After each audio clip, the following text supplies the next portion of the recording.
Hi guys. We just watched Box by Takashi Ito. Same director as Spacey, which is one of our favorite short films. Which is my favorite short film. I think probably mine too. Even, avant-guarde short film. Yeah. Even in my top 10 favorite films of all time. Yeah. I mean...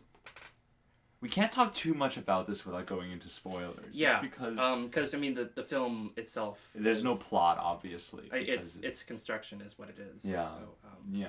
So anything we nitpick about it...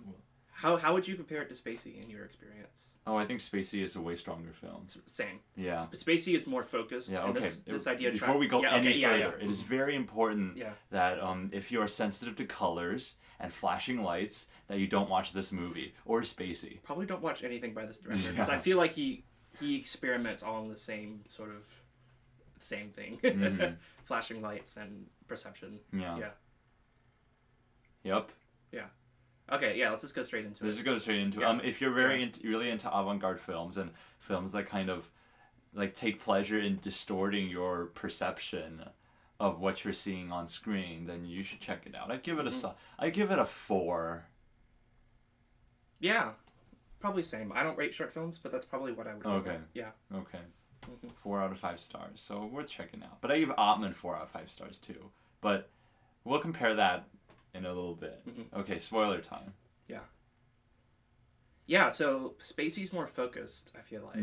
Absolutely. And is a bit more of a roller coaster, which, I mean, who knows what effect he's going for. I feel like he's mostly just experimenting. He's just experimenting with this one. As far as, like, experimentation go, he took it way farther here. Like, there's so many more ideas. He has so many more ideas, but I think the major thing that kept me from being immersed in is actually the cutting. Like, the first time it cut, I think, where it just started, I don't know, it showed some other perspective of the box. I was like, okay, I can do that. But there was a point near the second half where it just kept on cutting into different perspectives.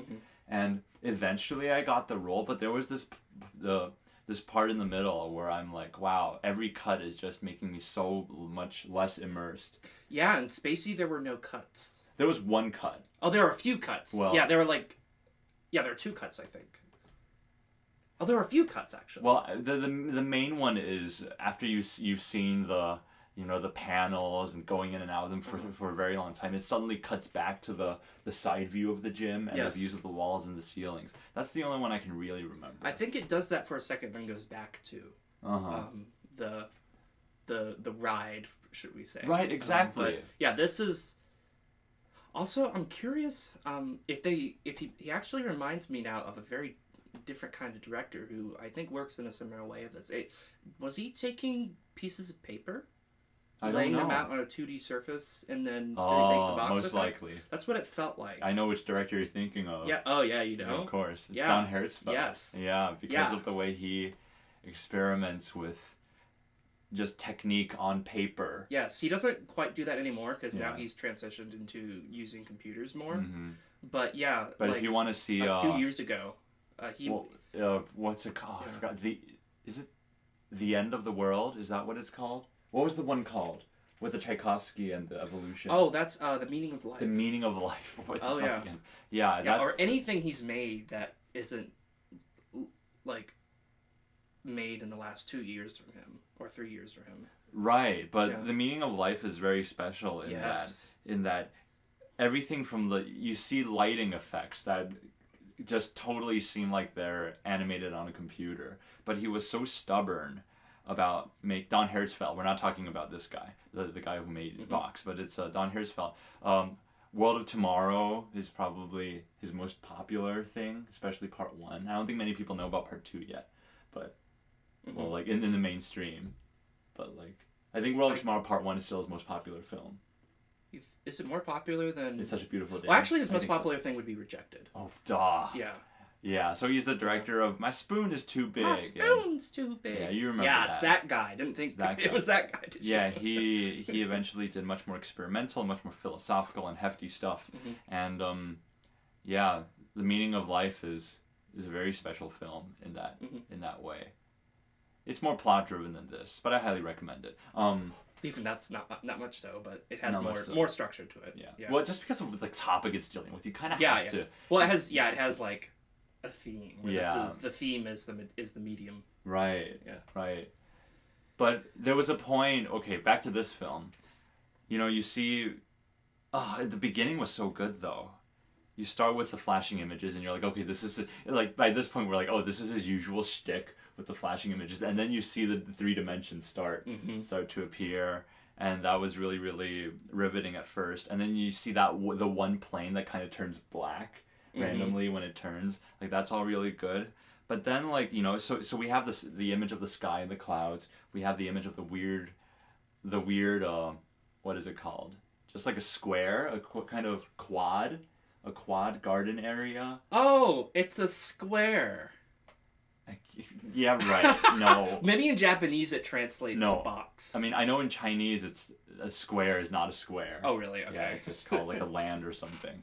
But no, I don't think the pun was there. Okay. But actually that setting kind of reminded me of Atman, where like you see something in the middle and it's very circular. Same. But I think Atman's strength, I gave that one 4 stars as well, and I can justify it. I think it did feel more continuous, so it did feel more like one experience. Atman was focused. Yes. But that was also its weakness, because it stayed focused. It's a little too focused. A little bit, well, I mean, who's to say if our opinion matters at all, but right. with these kinds of films, but like, my experience was not as engaging as Spacey. Well, that's also the way he deals with like variety and how he changes up the visuals. And I think that's one of those things where as a filmmaker, when you're making it, you probably think you're doing a lot, but it takes way more for an audience to notice it. Especially in the case of Atman, where it's just flashing. Sorry if it's spoilers for Atman, but it's just really bright flashing colors, and it's really really intense. Like, you need bigger changes, you need bigger shifts in order for the audience to really really pick up on things. Well, I guess. Well, it's maybe a different way of saying it is like, in comparison to Spacey, where it was the same techniques. However, Spacey iterated on those techniques to make a progression that was very interesting. Right. It also used algorithms. Yeah. So even I have a feeling though that Atman in this film does do the same thing, but it has a lot to do with the progression, the overall construction of it. Yes. In order, and how that keeps you engaged. How much they care about that, I'm not really sure. Right. Yeah. But I don't know. From our perspective, I guess that's interesting to think about. Yeah, absolutely.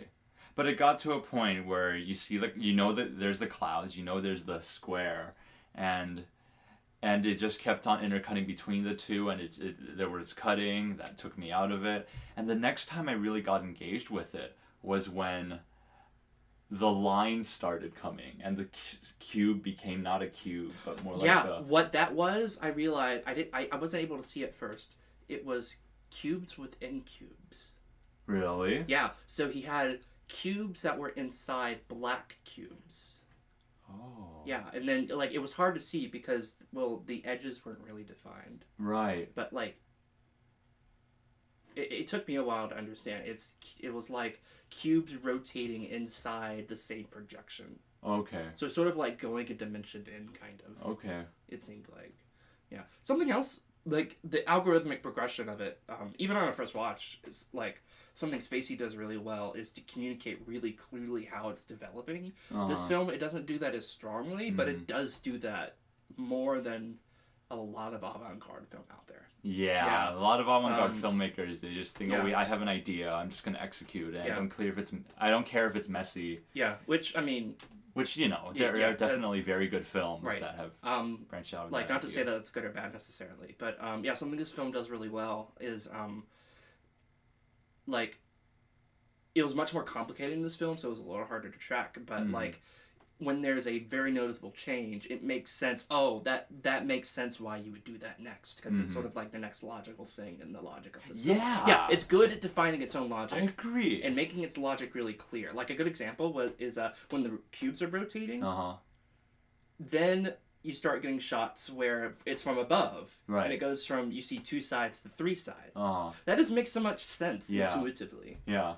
And I think a strength in particularly Spacey and this film is that because it's in stop motion, you can kind of feel when you're watching it how painstakingly it took to make it, which makes each new surprise more surprising. Yeah. Because you get so used to this, and you're like, okay, this is the pattern, and because it's stop motion, you kind of see every frame of it, and so when the new thing hits you in the face, it's a hit in the face. Yeah. Yeah, I think that's really cool. That's just something that I guess people today can recreate, but who knows if they'll do. Don Hertzfeldt did in his own way. That's true. Not this exactly, but that's like true. The going the long route to have a more hands-on feel like this. Yeah. Yeah, I'm reminded, like, I remember I watched Spacey, I had the impression, like, I got the feeling that this film was made, like, in the 30s or something. But it's not. It's made in the 80s. Right. Like, what else was made in the 80s? Like, I don't know. I feel like a lot of breakage. Well, I mean, like, just everyday films. In the mainstream, right? Right. Like, there's, like, Star Wars that already come out. Star Wars. Well, 81. If we're talking 81. Like, melodramas. Like, Blowout. when did Jaws come out? Oh, 75. Right, so, like, that's, like, just to think of a film with, like, a budget, right? Right, like Close Encounters came out in Close Encounters. Like, did E.T. come out? No, that was 90s. No, E.T.'s 82. 82? Oh, so E.T.'s around that time. Yeah, so, like, they had technology to do pretty impressive stuff with CGI. Or not CGI, but, like, special effects. And this looks like this is deliberately, like, 50 years before, like, to look aged. Yeah. Yeah. Yeah. Which is awesome. Yeah. That's a good little talk on Box. Yeah, what else? I liked the whole running into the wall and then turning. That reminded me of Spacey. Yeah, so much. Yeah. But I really liked it when they kind of just turned in the other axis as well. Yeah. It's like they went and then turned yellow and stuff. If there were a couple more of that, that's a portion where I thought it was a little too short. I would have liked to have seen more mindfuckery. Yeah. Because it's taking what Spacey kind of does with the panels and the shifts, but doing it in a box perspective. Yeah, it's like taking what was one dimension, making it 3 dimensions. Right. Or rather, starting with like kind of 2, like at first, but then like expanding on that. So like this is an expansion of Spacey, basically. That's how I see it. Right. Right. It's very pure in its intent. Yeah. Yeah. I think that's it. Yeah. Yeah. Yeah. Nice film. Nice film. I want to see other stuff. Yeah, I wouldn't drive to far distances to see this one versus Spacey. No. Yeah. But yeah, recommend. Yeah, definitely. Okay, we're gonna watch Arrival now. Yes, Bye. we are. Bye.